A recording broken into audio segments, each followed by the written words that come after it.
Good morning. Um, this is a short product explainer for Freelancer, the solo rules supplement for Warlock. Um, the book starts with my sort of usual preamble on what is solo role playing, how does it work, how do you resolve things, and a few examples of the in action. The core of the solo engine is this, what I call the master table. And it's a D20 table. There's actually 9 columns. There's three on the next page. And they're all D20. And what you do is when you have a question which can't be answered yes or no, you pick a few columns, the most suitable columns, such as you might choose a person and an attribute.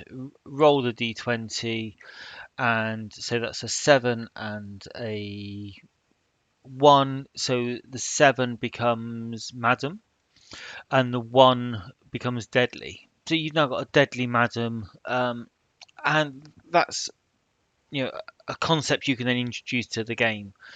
You might want, say, an organization if you were looking at developing a plot, and 5 would be the church, and let's give the church some kind of title. 8, the Blessed. Oh, that's convenient. So it's a Church of the Blessed, probably the Blessed One. Um, so you can kind of build things. You can use just one role. If you want to know who someone's working for, you might just roll on the organizations. If you wanted to know more about it, then you could add in an extra element. The next ones are colors, events, and motives. So if you wanted to know why someone, let's roll another person. Who's this one? This is a 9. So that's a priest. Oh, we seem to have the religions on the brain today. And you wanted to know something about them. What's their motive? 13, fear of magic. So you've got a priest with a fear of magic. So you can kind of let's see what events driven them to be out in the adventuring. They were betrayed.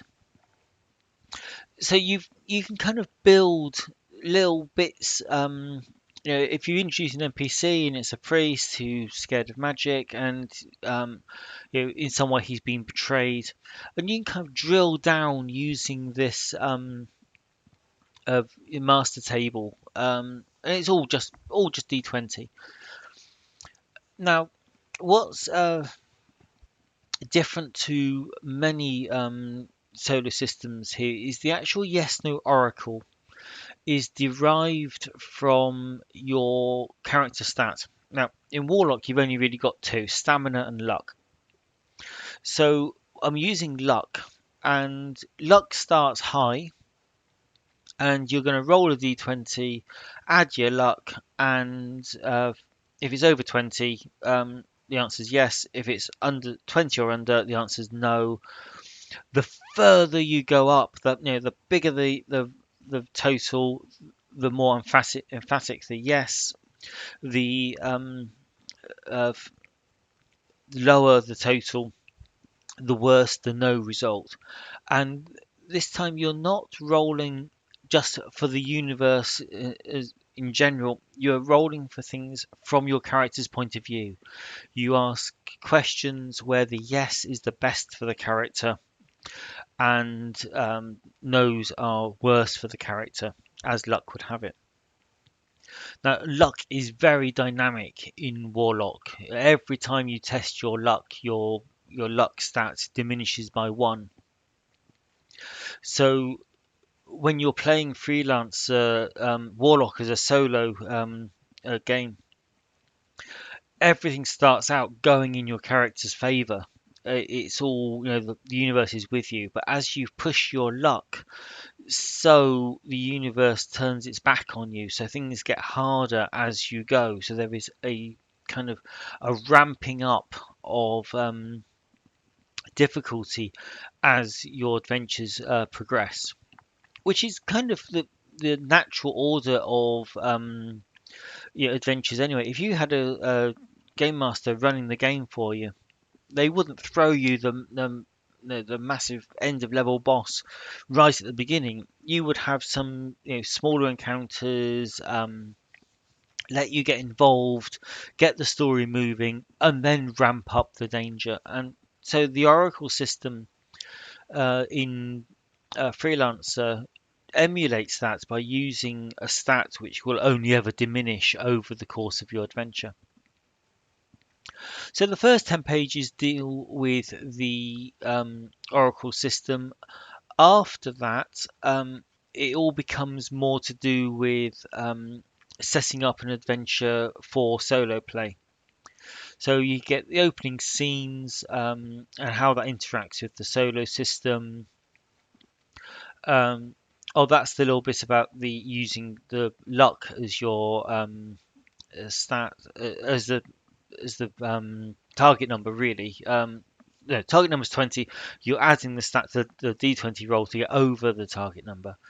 Um, and then there's some little bits about character creation, how to make your character a little bit more survivable, your adventure is more survivable, your character a bit more robust. Um, there's two tweaks to character creation, and I introduced the idea of a sidekick. Um, which is kind of a little bit like a diminished character. You do not play them; they are controlled using the Oracle. So you may ask them to do something, but then you roll to see whether they actually want to do it.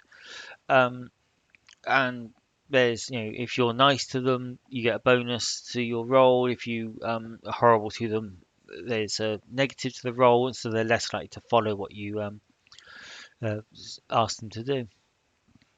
And then this is now we really get into the adventure design bit. It's worked on the kind of 5-room dungeon model with an adventure hook at the start, encounters, the showdown, and then resolving the adventure at the end. And then a little bit on creating very locations specific random tables. They're just on a d6 where also wrong way. 1 to 2 is a common encounter, 3 to 4 is a common encounter, 5 is less common, 6 is less common.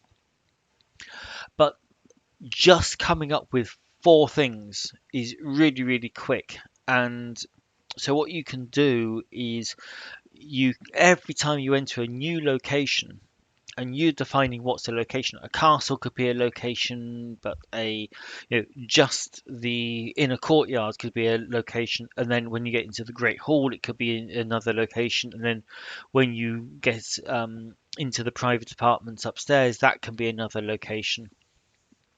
And so by drilling down to these separate locations and making, just thinking of 4 things. What 4 things are you most likely to encounter in this location? And then just sourcing them, 2 common, 2 uncommon. It allows you to have a great variety of encounters without having a great burden on creating uh, all those encounters, or creating a huge sort of 1 to 20 random encounter wandering monster table. And so the last bit is just a little bit on some tips for solo playing, and that's it. It's 26 pages, including the front cover. So there's not a huge amount to it, but it was written to go hand in glove with Warlock, which is a nice rules-light system. So the solo rules were never going to be massively complicated. So that's it. And that goes on sale on December 28th.